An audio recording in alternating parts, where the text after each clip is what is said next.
Selamat datang anak sekalian. Jadi hari ini kita masuk di perkembangbiakan makhluk hidup. Di sini sebenarnya sudah disinggung dulu. Yang pertama itu adalah perkembangbiakan generatif dan vegetatif. Jadi perkembangbiakan itu ada dua. Pertama generatif, kedua vegetatif. Kalau generatif berarti kawin. Kalau kawin berarti ada jantan, ada betina. Seperti itu. Bunga juga ada jantan, ada betina. Jadi bukan cuma binatang atau manusia, tapi bunga juga seperti itu. Atau tumbuhan ya, tumbuhnya seperti itu. Yang kedua adalah vegetatif. Nah, yang kita akan pelajari dulu hari ini adalah vegetatif dulu. Kalau generatif mungkin minggu depan ya. Kalau yang hari ini itu kita vegetatif dulu. Karena vegetatif itu terbagi dua juga. Perhatikan dulu. Ayo ditutup bukunya dulu. Kalau vegetatif itu terbagi dua juga. Yang pertama tadi vegetatif alami, yang kedua adalah vegetatif buatan, seperti itu. Ya oke. Yang pertama coba dilihat semua. Perkembangbiakan vegetatif alami adalah perkembangbiakan secara tidak kawin. Jadi secara tidak kawin itu berarti tidak ada di situ jantan dan tidak ada betina, ya. Jadi dia tidak ada proses perkawinan seperti itu. Yang kedua itu yang paling pertama adalah dan tanpa bantuan manusia, ya, yang terjadi dengan sendirinya tanpa bantuan manusia. Vegetatif alami pertama tidak kawin, yang kedua itu terjadi dengan sendirinya tanpa bantuan manusia. Karena ingat ada juga vegetatif yang dengan bantuan manusia, namanya vegetatif buatan, ya, vegetatif buatan yang dengan bantuan manusia itu. Kalau alami namanya saja alami, berarti dia dengan sendirinya. Kalau buatan berarti ada campur tangan manusia di situ, jadi maksud. Nah kalau alami itu sendiri terbagi dari yang pertama adalah umbi batang, ya, umbi batang. Kentang termasuk tumbuhan yang berkembang biak dengan umbi batang. Umbi batang adalah batang yang tumbuh di dalam tanah dan ujungnya bergelembung menjadi umbi. Jadi seperti ini ya, coba dilihat. Coba dilihat ya. Jadi di sini saya punya tumbuhan kentang ya, tumbuhan kentang. Coba dilihat ini. Nah ini, coba dilihat, sudah lihat. Nah coba dilihat di layar. Jadi ini namanya kentang. Kalian pasti sudah tahu yang mana namanya kentang kan? Di rumah semua ada kentang. Tapi jarang ada yang lihat kentang itu bentuk pohonnya seperti bagaimana. Jadi kentang itu termasuk umbi apa tadi? Umbi batang, betul. Kenapa? Karena sebenarnya kentang ini itu ada batangnya. Jadi jangan salah ya, bukan akar. Ya, bukan akar. Kalau akar itu lain lagi, namanya umbi akar. Tapi ini umbi batang. Sebenarnya ini adalah batangnya ini. Ini ujung batangnya ini, dari atas kan ada batang ke atas. Itu ke bawah itu ada ujung batang. Ujung batang di bawah itu yang bergelembung. Nah, dia bergelembung, tumbuh semakin besar menjadi buah. Ini namanya kentang. Seperti itu. Makanya dikatakan umbi batang, karena dia sebenarnya yang menjadi kentang itu adalah batangnya, tapi dia berada di ujung batang bawah, bukan ujung batang atas, ujung batang bawah. Jadi jangan salah, sempat kau bilang kentang itu dari akar, bukan. Makanya ini ada akarnya sendiri. Jadi kentang itu ada akarnya sendiri. Jadi kentang ini dia tumbuh dari ujung batang dari atas, seperti itu. Lanjut ya. Coba dilihat selanjutnya. Di sini saya punya kentang yang sudah dipanen ya, ini. Oke, jadi ada dua, kentang ubi jalar juga seperti itu, sama. Jadi dia ubi jalar itu batangnya, ujungnya batangnya itu yang bergelembung, membesar, ada menjadi buah dan menjadi ubi atau kentang, seperti itu. Ya, itu ya. Jadi ini adalah kentang. Kita lanjut. Yang kedua, ada namanya umbi lapis. Nah, coba umbi lapis itu, kalau di sini penjelasannya, umbi lapis merupakan pelepah daun yang berlapis-lapis. Pada bagian atas umbi lapis tumbuh daun. Sedangkan pada bagian bawah, umbi lapis terdiri dari akram dan akar serabut. Contoh tumbuhan yang memiliki umbi lapis antara adalah bawang merah. Coba dilihat, saya kasih lihat yang mana yang dimaksud. Ini ya, ini. Coba dilihat. Ini bawang merah ya. Semua sudah pasti lihat ya. Kenapa dia dikatakan umbi lapis? Karena dia berlapis-lapis ini. Ini lapisan-lapisannya ke bawah. Pernah lihat bawang kan? Itu kalau dipotong itu ada lapis-lapisan itu kan? Itu namanya umbi lapis. Kemudian bagian atasnya itu tumbuh daun. Ini yang dimaksud. Coba dilihat ini. Ini bagian atasnya ini tumbuh daun dan bagian bawah itu tumbuh akar. Ya, bagian bawah tumbuh akar. Kenapa dikatakan umbi lapis? Karena di bagian buahnya ini atau di bagian bawahnya ini berlapis-lapis ini. Jadi kita bongkar dari luar kita buka sampai ke dalam dari misalnya kulit paling luarnya itu dibongkar sampai ke dalam itu berlapis seperti ini. Ini kalau dibelah, penampangnya seperti ini kalau dibelah. Inilah yang dimaksud dengan lapisan. Makanya dikatakan umbi lapis seperti itu. Kita lanjut yang ketiga. Nah, baru kita masuk umbi akar. Ya, baru kita masuk umbi akar. Coba dilihat. Umbi akar adalah akar yang membesar berisi cadangan makanan. Nah, perhatikan. Bedanya tadi sama umbi batang. Tadi umbi batang yang paling pertama kan? Umbi batang itu adalah ujung batang yang membesar. Tapi kalau umbi akar, akarnya lintong yang membesar. Coba dilihat. Contohnya itu adalah, pernah lihat singkong ubi?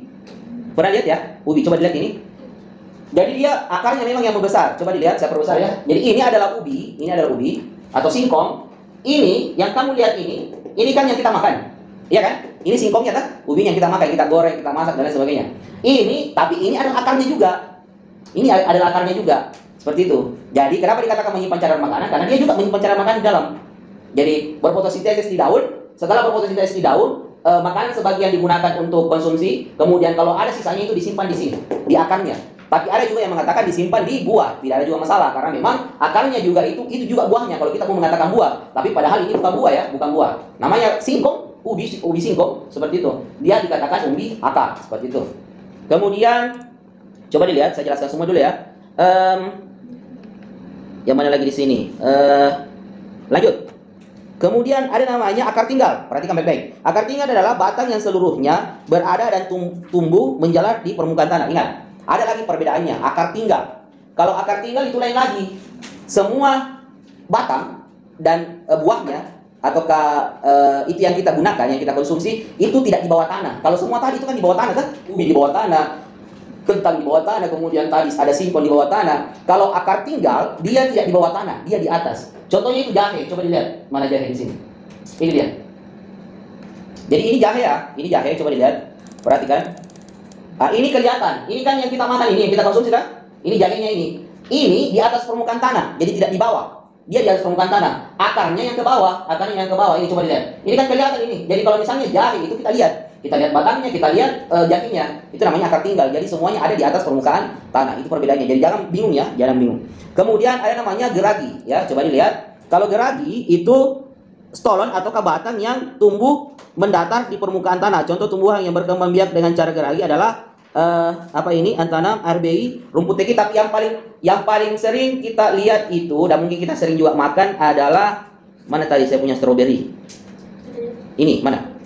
Ini RBI, ya. Ini RBI sama aja sebenarnya ya. Ini adalah RBI. Ini sama dengan ini berkembang biak dengan geragi. Namanya RBI. Kalau ini RBI. Tapi yang paling sering itu adalah yang paling sering kita lihat, ini kan jarang kita lihat. Yang sering kita lihat itu adalah stroberi. Kalau di Malino itu ada stroberi di Malino. Di daerah-daerah dingin juga ada stroberi. Ada yang stroberi di sini mana? Oh ini sorry, geragi. Ini yang dimaksud ya, ini yang dimaksud. Jadi ini buahnya stroberi. Kemudian ini yang dimaksud dengan geragi, dia tumbuh di atas yang tumbuh mendatar atau menjadi permukaan tanah. Jadi dia mendatar atau menjalar di permukaan tanah, kemudian ada buahnya. Itu namanya geragi. Stroberi, kalau ditanya apa contohnya, stroberi, RB juga seperti itu. Kemudian tunas, ya. Jadi tunas itu ada dua, ada tunas biasa, ada tunas adventif. Kalau tunas biasa itu sering kamu lihat itu pisang seperti ini. Ini berkembang biak dengan tunas, ya, tapi tunas biasa. Coba lihat, ini ada dongkol hitam, dongkol pisang itu yang bagian bawah, itu yang bertunas keluar dan itu menjadi pisang baru ini dia.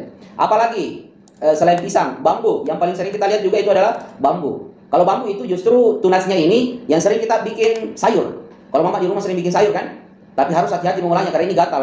Ini namanya tunas bambu. Ini yang dimaksud dengan tunas biasa. Kalau tunas adventif itu lain lagi. Kalau tunas adventif di sini dijelaskan, tunas adventif adalah tunas yang tumbuh tidak di ujung batang dan ketiak daun. Tunas ini tumbuh di bagian tumbuhan yang biasanya tidak bertunas seperti pada bagian daun dan akar. Nah, seperti itu. Jadi tunasnya kalau yang tadi itu dia tumbuh di bagian bawah di bagian bawah tumbuhan induknya. Tapi kalau tunas adventif seperti cocor bebek, tahu pernah lihat cocor bebek seperti ini? Itu tidak biasa. Tunasnya itu justru tumbuh di daun. Jadi daunnya dia yang bertunas. Coba lihat ini. Ini daunnya kan, coba lihat ini kan daun. Ini tunasnya. Jadi daunnya ada lagi tunas baru di sini. Seperti itu. Jadi dia tidak biasa. Dia tunasnya itu ada di daun. Seperti makanya dikatakan tunas adventif. Seperti itu, ya. Lanjut. Lanjut ya. Masuk. Oh ya. Masuk. Sekali baru. Lanjut dulu nah, di situ.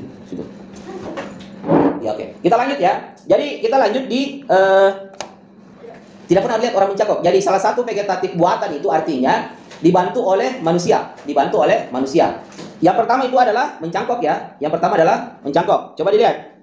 Mencangkok adalah memperbanyak tumbuhan dengan cara memotong dahan tumbuhan induknya. Tumbuhan yang dapat dicangkok adalah tumbuhan dikotil atau biji berkeping dua. Jadi gini, yang bisa dicangkok itu yang batangnya besar, itu saja ya, yang batangnya besar dan kuat. Seperti apa? Jambu itu bisa dicangkok, mangga itu bisa dicangkok. Karena kenapa? Batangnya besar. Jadi jangan kau pergi mau mencangkok, kamu mau cangkok pisang, tidak mungkin bisa dicangkok, iya kan? Yang bisa dicangkok itu adalah tumbuhan yang batangnya besar dan kuat, yang kayu betul seperti itu. Coba dilihat, yang mana yang dimaksud dengan mencangkok ini? Ini namanya mencangkok. Coba lihat. Nah ini. Pertama, ini kan batang yang besar ya. Itu kita potong, ya. Kita potong atas dan bawah. Tapi kalau kita seperti ini, yang mau diambil itu ini ya.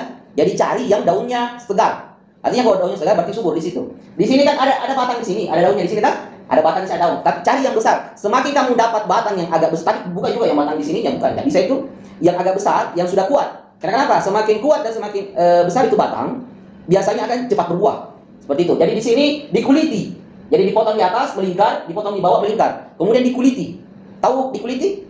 Bagian kulitnya itu dibuang. Tinggal apanya di dalam? Tinggal yang putih. Tinggal yang putih itu kan? Tinggal yang putih. Nah, setelah itu kita kasih tanah. Tanah ya, ini dikasih tanah ini. Ini kan sudah dikuliti nih. Tinggal putihnya saja kita kasih tanah. Kalau bisa tanam humus atau tanah yang gembur, ya, tanah yang gembur. Supaya apa? Dia di situ bisa tumbuh akar. Nah, oke. Setelah itu dibungkus. Dibungkus dengan sabut kelapa. Kenapa harus sabut kelapa, Pak? Supaya air masuk. Iya kan? Kalau dibungkus sama plastik tidak bisa. Karena kenapa? Airnya tidak masuk kecuali kita sengaja lubang baru disiram. Makanya orang biasa pakai sabuk kelapa. Sabuk kelapa itu yang bukan yang bagian luar, tapi bagian dalam itu baru diikat di atas, diikat di bawah. Oke? Kalau misalnya mau kasih plastik tidak apa-apa juga, tapi ingat plastiknya dibolong-bolongi. Nah, jadinya seperti ini. Jadinya seperti ini. Di bagian atas ini kan yang bagian sini ini kan ada daunnya kan? Ada daunnya kan? Di bagian sini itu akan tumbuh akar di sini. Akan tumbuh akar.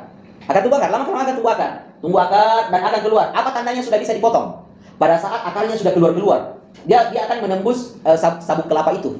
Akarnya akan keluar menembus sabuk kelapa. Kemudian kita potong bagian sini, jangan di bagian sini. Kalau di bagian sini, apa gunanya? Iya kan? Kita potong bagian bawahnya, ya kita potong bagian bawahnya. Kemudian ini yang diambil, ini yang diambil. Di sini kan sudah ada akar, iya kan? Sudah ada akar. Ini yang diambil, dipotong, kemudian ini yang ditanam kembali. Oke? Apa fungsinya? Fungsinya adalah kalau kita gunakan seperti ini cepat besar dan cepat berbuah. Bandingkan, misalnya mangga ya, bandingkan dengan kamu menanam biji mangga. Kamu menanam biji mangga, berapa lama waktu yang dibutuhkan untuk menjadi besar seperti ini? Makanya saya bilang tadi, semakin besar batangnya, semakin kuat, semakin subur, semakin bagus. Seperti itu ya, tapi bukan juga, maksud saya bukan besar batang-batang utamanya. Bukan juga seperti itu, karena tidak bisa dibungkus. Nah, saya kasih contoh lain, di sini ada, ini lihat, ya lebih jelas lagi ya. Ah, ini, coba lihat. Ah, ini ya. Nah, ini ada batang ya. Pertama, dipotong sedikit ya, tapi bukan dipotong langsung. Kulitnya saja. Setelah itu dikuliti atas bawah, ini dikuliti keliling. Ini keliling, jadinya seperti ini. Oke, sisa putihnya, yang bagian putih dalamnya itu, ya, namanya kambium. Tapi nanti dijelaskan lagi kalau misalnya di bagian SMP itu, di biologi. Nah, di sini kemudian dibungkus pakai tanah, ada sabuk kelapa, jadinya begini. Nah, ini pada saat dipotong langsung ditanam ini yang dipotong. Di sini yang dipotong, di sini dipotong, langsung ditanam. Makanya langsung besar kan? Langsung besar dan langsung bisa berbuah. Seperti itu. Itu cangkok. Kita lanjut okulasi. Okulasi itu menempel. Sama di bantuan manusia. Kalau menempel, dia seperti ini. Coba dilihat. Saya kasih lihat. Ini dia. Ditempel dia. Perhatikan dulu. Ditempel. Jadi, kita ambil. Jadi dia dua pohon. Oke? Biasanya, perhatikan dulu. Gunanya okulasi itu apa? Biasanya begini. Ada orang yang tahu menempel itu, yang dijual di pertanian itu yang ini tempelan. Itu biasanya satu pohon. Dia satu pohon, misalnya mangga. Itu ada 3 jenis mangga di atas, tapi satu di pohonnya. Cabang kesananya itu mangga harum manis. Cabang yang ke kiri itu mangga madu. Cabang yang ke sana itu mangga jenis lain lagi. Jadi tapi satu pohon. Itu kan tidak mungkin kan? Tidak mungkin kalau alami. Tapi dengan okulasi ini itu bisa terjadi. Karena kenapa? Kita ambil batang yang cabang yang kecil, yang masih kecil itu misalnya pohon harum manis, pohon mangga harum manis itu diambil sampai dalam yang putihnya itu. Ini yang putihnya. Diambil seperti ini sampai kelihatan yang putihnya ini. Nah, setelah itu mangga yang satu yang kita mau jadikan pohon utama, misalnya mangga kue, mangga banyak namanya orang Makassar kan? Tepa banyak, mangga banyak itu yang besar pohonnya, yang kuat pohonnya itu dibelah, tapi tidak seperti cangkok dibuang, tidak. Dia cuma dibelah seperti ini, dibelah di atas ke bawah bentuk T, kemudian dibuka sedikit begini. Dibuka akan kelihatan warna putihnya di dalam kan? Setelah itu, misalnya ini ya. Misalnya ini sudah dibuka, ini pohon yang satu sudah dibuka. Ini daun yang kecil, batang yang kecil yang kita ambil dari mangga harum manis. Itu kita masukkan, ditempel begini. Itu kan sudah terbuka, itu kulitnya kan? Ditempel begini, kemudian ditutup kembali, baru diikat. Nah, seperti itu. Itu kan ada getahnya kalau mangga, lama-kelamaan itu akan menyatu. Pada saat menyatu, dia akan tumbuh batangnya. Jadi batang yang tumbuh ini adalah batang apa? Batang mangga harum manis. Tapi pohonnya pohon apa? Pohon itu yang tadi, mangga kue maksudnya namanya. Seperti itu. Ya, lanjut. Mencangkok, menempel sudah. Kemudian lanjut ada namanya menyambung atau ngestem. Coba dilihat. Dia bentuknya seperti ini. Ini coba dilihat. Jadi pohonnya kita potong. Ya, pohonnya itu kita potong. Misalnya pohon mangga, kita potong memang itu pohon mangga. dipotong pohon mangga, diambilkan pohon mangga jenis lain atau yang sama juga tidak apa-apa, kemudian dibelah. Ini dibelah, ini coba lihat. Ini kan dibelah ini. Ini kan pohon mangga yang lain, bagian batang bawah, kemudian bagian pucuk atas. Itu dikasih runcing begini. Ini yang dibelah, ini yang dimasukkan ke belahannya. Kemudian diikat. Ini bukan sabuk kelapa yang dipakai, plastik memantong. Jadi yang digunakan ini plastik, ya, di plastik diikat, ada memang di toko tani dijual jadi plastik. Jadi tujuannya itu akan cepat besar. Kemudian yang kedua, biasanya itu masih pendek dia sudah berbuah. Itu tujuannya. Kalau ini menyambung. Lanjut. Ada namanya stek, ya. Kalau stek itu sistem menanam ubi. Jadi batangnya yang dipotong-potong, coba dilihat dulu. Jadi batangnya yang dipotong-potong. Ini stek batang namanya. Jadi batangnya dipotong-potong, coba dilihat. Ini kan batang ubi. Batang ubi toh yang sudah dicabut, batang singkong, itu dipotong. Ya sekitar 20 cm, kemudian langsung ditancap di tanah. Tidak diapa-apai, langsung ditancap saja. Ditancap, tapi ingat jangan terbalik. Kalau terbalik tidak akan tumbuh. Ya. Jadi yang bagian bawah itu di bawah juga. Itu langsung ditancap. Lama kelamaan itu jadinya begini. Yang kamu tancap itu akan berakar, yang bagian atas akan tumbuh batang dan daun ubi yang baru. Jadi jadilah pohon yang baru seperti itu. Lanjut, ada namanya merunduk. Nah, kalau merunduk itu begini bentuknya. Nah, seperti ini. Jadi ada tumbuhan, oke, ada tumbuhan ya. Ada tumbuhan itu kita runduk. Nah, batangnya tonji. Batangnya tonji diambil, kemudian kita runduk ke tanah. Dirundukkan begini. Dirundukkan ke tanah. Kemudian dia akan terbentuk akar baru di sini. Setelah dia terbentuk akar baru, dipotong di sini. Nah, kita akan potong di sini. Nah, akan menjadi tumbuhan baru. Itu namanya merunduk. Ya, seperti itu. Ada penjelasan juga di sini. Boleh kamu baca-baca. Jadi ada pertanyaan tentang vegetatif alami dan vegetatif buatan, silakan. Siapa tahu ada yang masih belum jelas, boleh ditanyakan. Vegetatif buatan juga sudah jelaskan tadi. Sekali lagi saya ulang. Dengar baik-baik. Perkembangbiakan pada makhluk hidup itu terdiri atas dua. Yang pertama generatif, kedua vegetatif. Generatif itu perkembangbiakan dengan cara kawin, artinya ada jantan, ada betina, itu kawin, kemudian ada ada tumbuhan baru, ada hewan baru atau ada anak.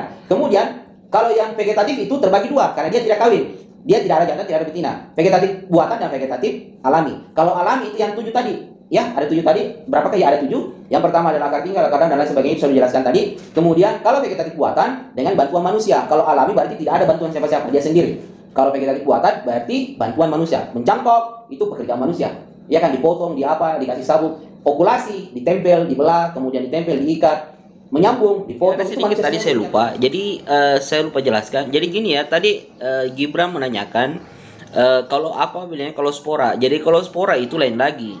Kalau spora itu sebenarnya dia berkembangbiakan vegetatif dengan bantuan makhluk hidup.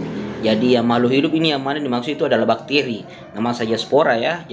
Jadi biasanya perkembangbiakan itu dibantu oleh makhluk hidup. Contohnya apa? Biasanya kalau kamu kalian melihat misalnya di daerah-daerah lembab itu ada tumbuh lumut-lumut itu, ya lumut-lumut warna hijau, itu biasanya tumbuh karena adanya bakteri di situ. Nah, di situ itulah yang dimaksud dengan perkembangbiakan vegetatif dengan cara spora. Seperti itu ya. Jadi kalau misalnya yang tadi tunas adventif itu lain lagi. Ya, contohnya tunas adventif sudah dijelaskan. Itu adalah cocor bebek itu tadi. Cocor bebek biasanya tumbuh di daun. Tapi biasanya persamaannya di sini adalah kalau spora itu terkadang juga tumbuh di daun, ya. Terkadang juga bakteri itu biasanya berkembang biak di daun. Tapi kalau misalnya yang mau dijelaskan lebih dalam lagi, bakteri itu menyebabkan tumbuhnya lumut yang berwarna hijau tersebut. Seperti itu ya.